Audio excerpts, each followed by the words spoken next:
Hello there everyone. Today I'm going to show you how to make this triple row macrame bracelet using rhinestone chain, and this is what it looks like. So you have your 3 rows of rhinestone chain there all the way down. So it's a regular 3-row macrame technique, but instead of beads we're just using the rhinestone chain to get a completely different effect with a lot of bling to it, because obviously the rhinestone chain is very sparkly. This is what the back looks like, so nice and neat and comfortable to wear as well. And then I've just attached some cord ends and finished off with a clasp, but you can also finish off your bracelet however you want to. So if you want to learn how to make this, then keep watching. So these are the things that we'll need. Now the cord that I'm using here is a 1mm satin cord, and I'm just working with a black colour because I thought that would make the chain stand out nicely, but you can really use whatever cord that you want to. And then as for the chain here, I've got my rhinestone chain, and it's a fairly large one. These links are 4.5 by 4.5, but again you can use different sizes, it doesn't have to be this specific one. This is what I'm going to be using. And then we need our findings, so jump rings, extended chain and clasp, and then I'm going to finish off my bracelet with using these cord ends. So let's get it all together and let's get started. So what we need to do first is cut the lengths of our cords ready, and what I have here is 4 lengths of about 1 meter each of my 1mm satin cord.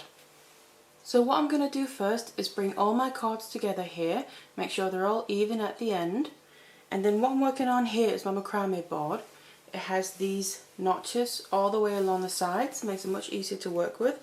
So I'm just going to fasten all of these cords in the same slot. If you have another way of working, you can just attach it however you feel comfortable. Just make sure you have a bit of a tail left, because then it depends as well how you want to finish off your bracelet.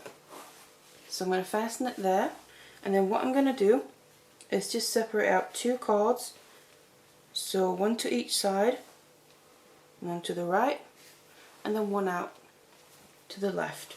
So we have a 2, it's going to be the first working cord to these 2. The other 2 we have left in the middle here, I'm going to place on the bottom of the board, and those are going to be the first holding cords. And then now what we need to do is start making the first little section before we start adding in the chain. And all I'm going to use throughout this bracelet is square knot. If you're not too familiar with macrame knots, I have a video that shows how to do basic knots. It might be helpful. But what we're going to do is start from one side here. Now it doesn't matter what side you start from, it's just whatever comes natural to you. But I'm going to take my left one over the holding cords in the middle there, take my right one over that, underneath everything in the middle, and then up through the loop here on the other side. Pull it all the way through. So we have this, and then I'm going to tighten this up towards the top, and that's 1/2 of the square knot. We need to make the other half, so we start from the opposite side, put that over, take the other one over that, underneath everything in the middle, and up through the loop. And that's why it doesn't matter what side you start from, because you'll have to go from both sides to make a full square knot anyway. And tighten that, so we'll get a very first square knot. Now what I'm going to do is make just a few of these to get a little section here before we add in the chain. It's going to be on this side of your wrist, make it a little bit more comfortable to wear. So you just make a few square knots on here. So now that I made a few square knots here right at the beginning, what we need to do now is start incorporating the chain. So I'm going to start with the middle strand of that. So I need to release my 2 holding cords here. Now what you can do is just place the 2 working cords into the board to make it a bit easier to work with, so it's kind of secured in place and not moving around too much. So like that, so we're working with the 2 middle ones now here. That's why we need to attach the chain first. And then I'm going to get my rhinestone chain out here. And then we need to start working with this. Now what I personally like to work with is just longer lengths than what you'll necessarily need, because it's hard to know ahead of time exactly how long you'll need, because obviously chain will be different, but also the links will kind of scrunch up a bit as we go, it'll tighten up a bit, so it can be hard to know ahead of time how much you need per row. That's why I like to work with long lengths and just work from the end, and then I just cut off the rest once I've finished making what I need to make. So that's what I'm going to do, and the first part here that we're going to do is the fiddliest part, because obviously it's chain and it's kind of loose, it wants to move all over the place. So just take your time with the beginning, And once they're fastened, it becomes a lot easier.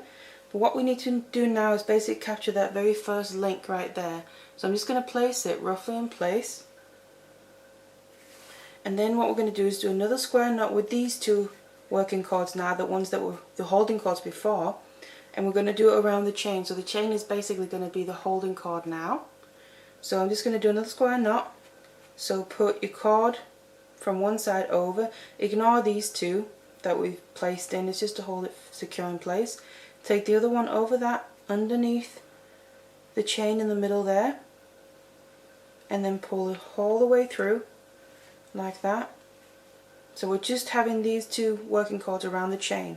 And then we need to gradually move this up the chain and have this knot capture right in between those first two links. So it's going to sit right there.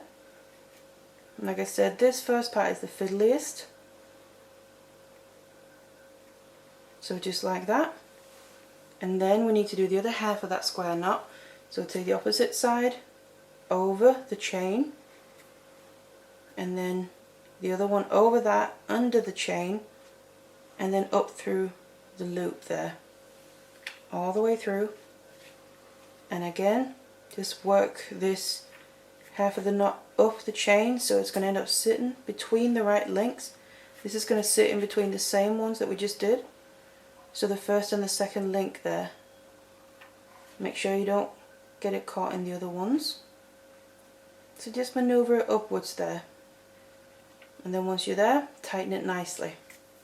And there we go. Now this is fastened in place. Obviously it's chained so it still moves around, but it is secure enough that it's going to stay on the bracelet. So then now we've attached the middle chain here. What we need to do is attach the side ones as well to get those 3 rows. So we're going to start with one side at a time. So I'm just going to start on the left side. It doesn't matter what side you start on because we'll be going straight over to the other one. But I'm going to put the one I'm not starting on just into the board as well and hold it a little bit taut there. I'm not going to pull it too tight so it might become a bit crooked. But then we're going to work on the left side here.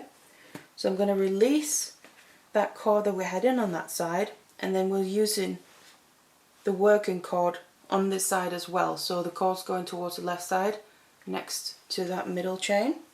I'm going to get my other chain, another length here, long length that I have. Also just place it over here, place it in the middle.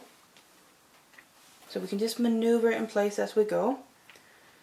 And then we just want to do another square knot around this chain the exact same way. So I start with my left side here, bring that over the chain. Again, ignore all these ones here from that middle chain up to the side. You just focus on this one chain as the holding cord basically. And then take the other one, the right one from this section, over that, underneath the chain in the middle there, and then up through the loop all the way. And then again, just maneuver this knot up towards to get in between the very first and second link. And capture it right there. And then we're going to tighten it in place to end up sitting right up here. So it's going to be graduated a bit down from the other one, just like that. Now the beginning part here is going to be a little bit loose. The first few lengths is going to be the same the other end, but don't worry too much about that. We can always go in and fix that at the end. The main thing is to get the chain secure and then continue building the bracelet. So finish off the square knot by starting the other side, and again maneuver this knot all the way up to the same place, and once you're there, tighten that nicely. So we now have these two chains attached next to each other, so the middle one and then the one on the left side. So I'm going to just gently put these back on the board again, these cords, just so they don't kind of get in the way, because then we need to move to the other side and do the exact same thing. So I'm going to release these two now. So you can see we're going to be doing the exact same thing on the right side now. And then take your other chain, again long length there, just place it just over them there, so we can use this as the holding cord in the middle. Take my left side over, the right one over that, under the chain, and up through the loop there. Same thing again, maneuver this up towards the very last link and just capture that in place. Make sure it doesn't fall out, and then we want this to sit the same place on the same level as the one on the opposite side. And when it sits where you want it to sit, finish off the square knot by starting from the other side, over, take the other one over that, under the chain in the middle and up through the loop, and then maneuver this knot into place. So as you can see, it's just a beginning here that's the most fiddly, mainly because of the chain really that we're working with, because chain does have a tendency just to be it wants to just do its own thing, basically move how it wants to. So this is the very beginning part. We now have all the chain attached. So this is where we're then going to start going into the pattern. So that means that we just attached the two outer ones, side ones, so we need to go back to the middle one again. So that means we need to have the two middle cords. So these two need to be our working cords for that. So I'm just going to take the outer one again and fasten that in. It just helps make it a little bit easier to work with if it's a little bit taut on your board or whatever you're working with, especially because it is the chain that we're working with. So the other side is already fastened from previously. So I now need to use these two working cords in the middle here that are basically facing in towards the middle. And again, ignore the two chains on the outside. I'm going to use the middle chain as the holding cord. So take my left side over, take the right one over that, under the chain and up through the loop. And then maneuver your knot into place. And this is now going to go up into the very next space in between the links that's available. So in my case, in between the second and the third one now. So you just always place a new knot in the next link available, basically, in between. Do the other half, right one over, left one under and through, and then again maneuver this up to the same spot,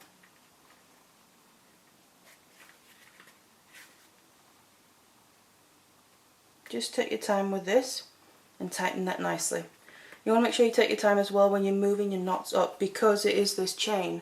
You also make sure it doesn't catch on any of the little prongs that are holding the stones in. So just take your time with that. There we go, that's now that second one in place. I'm going to place my right one back in the board because we need to move back to the sides now. So because we've just done that middle strand of chain, we move to the side. Just start with whatever one you want to begin with. Release the cords on that side, ignore the rest, and then just make another square knot around that. So this is all you keep doing really. Now again, maneuver this knot up to the next space in between your links available, just like that, and tighten that nicely. You want to make sure you tighten it quite tight so it holds the chain nicely in place.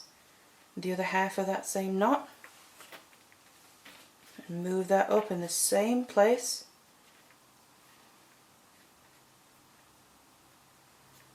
Just like that, and tighten that. And that was that side. Put my cords back in to make sure it's some stabilization in there when I work with the other side. So release your cords for that. And then again, do the same thing, make a square knot. Just focusing on that chain. You can always just keep moving your chains out of the way and stuff, just to make it easier to work with. Make a square knot the exact same way. Maneuver the knot up to the very next space available in between your links. And then the other half.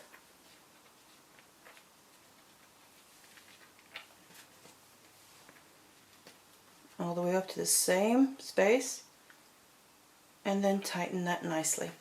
And there we go. And you basically just want to continue like this, building up your bracelet. As you can see, it's already starting to look like something. We have the outer rows sat in between. They're basically off from each other. The middle row starts first, and then it kind of graduates like that, going from side to the middle, back to the middle one now. You just continue doing this all the way. So basically get a 3-stranded macrame bracelet, but using rhinestone chain instead of beads. So I've now kept going here with my macrame, incorporating my chain, doing the same thing over and over again, and then it looks like this. So you get a nice and solid piece, as you can see. And then what you just want to obviously take account of is how long you want your bracelet to be as well. So once you get to a point where you think it's going to be about the right length, you want to measure it and then account for a bit extra, because we need to just make that little section at the end like we did up here. So this section, and then also whatever kind of clasp or closure that you want to do as well. So I now know that this has got the right length for the one that I want to make. So now what we need to do is get some wire cutters. I'm just using some flush cutters here. And then we can go ahead and cut off the excess of the chain. So what you'll just notice that here we have the very last link where we made the knot in between. We basically want to cut just after that. So at the beginning, if you remember, we kind of had one loose link. We're going to have the same here. So I'm going to cut just after that last link that we made the knot between. Just like that. And just do that on all of them. And the last one. Making sure you obviously avoid cutting into the cord as well. So there we go. So now that we got rid of the excess chain, we now just need to make that last little section. So I'm just going to release all my cords here, because then what we need to do is bring the 2 middle cords together here, just like the beginning. So I'm going to bring them together, and those are going to be the holding cords for that little final section that we need to make. Bring them together and put them into a slot like this. And then all we're going to do is use the 2 outer cords here, so the working cords, to make some more square knots down below here, around these 2 holding cords. Like that. And then just tighten this. Now I'm not going to make this extremely tight, just want to make sure it sits nicely. So something like that, below that very last link in the middle. And then the other half of the square knot. And then tighten that. And then we bring the whole thing together here. Again, don't worry too much about these last links being loose. They are nice and secure, so nothing's going to come undone or come out. So just like that. And then all we need to do is make a few more square knots around these 2 holding cords. Now I personally like to do the same amount as I did in the beginning, and then that basically finishes off this end of the bracelet then. And then once you've done that, you then have the full length of the main part of the bracelet. Then all you need to do is sort out your clasp. So I've now made all my knots here, and then what we can do is take it off the board, because we're basically done with all the macrame, the main part of the bracelet. And then this is what it looks like. So this is the back, nice and neat. As you can see, you have the back of the chain there, and then you have the front. You can see it's nice and secure. You have your links or your rows of chain sat next to each other, creating those 3 rows to make it that triple row macrame bracelet. And then it looks like that. So all that's left to do is finish off the ends here. Now you can do that in whatever way you prefer. I'm going to personally be using these cord ends to give it a nice and neat and professional finish. I do have a tutorial that shows a couple of different ways to finish off macrame bracelets, so you can have a look at that if you're interested. So I've now finished off both ends of my bracelet here. So attach those cord ends and the clasp and extend a chain on the other side. And then you can leave the bracelet at this if you want to. Now what you'll see here, like I've mentioned before, is the very ends, they are kind of loose on both ends as well. If it doesn't bother you, you can just leave it like this, but if it does bother you, what you can do is, I'm going to just turn it to the back, what you can do is use a little bit of glue here to help keep it in place. So get your links in place how you want them to sit, something like that. And I'm going to get my hypo cement out for this because it dries clear when it dries, but also it's a nice and strong glue. But the main reason really is it's got such a fine nozzle tip that I can get the glue right where I want it to go. So what you can just do is add a little bit of glue to the sides of your chain there, of that link, just basically where the cord sits around the sides of it. It's just to make sure that it's going to stay in place right at the end here. So that's something you can do if you want to, if you prefer the links to not be loose there. So just go all the way around the sides here, and obviously let that dry, and once it's dried it should hold it nicely in place, the ends, so they shouldn't keep kind of popping out a little bit like they would do now. And just press them into place like that, let it dry, and once it's dried it should stay in place just like that. And you can obviously do that on both ends. So I've now left the ends to dry a bit here around the chain on both ends so it no longer pops out. And then I use my clasp, close it up, and then we basically have the finished bracelet. So it looks like this. It gives a really nice effect, obviously, because of that rhinestone chain. It's really sparkly.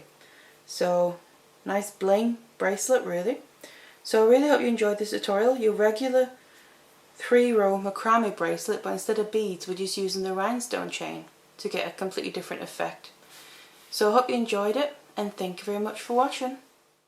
Hello there everyone. Today I want to show you how to make this 3-row wraparound bracelet, and it looks like this. So I've used some agate gemstones here in the centre, and then in this case I've just added a rhinestone chain to the outside rows. So it looks like this, and then with a button closure. And this is just what I'm going to show you in this case.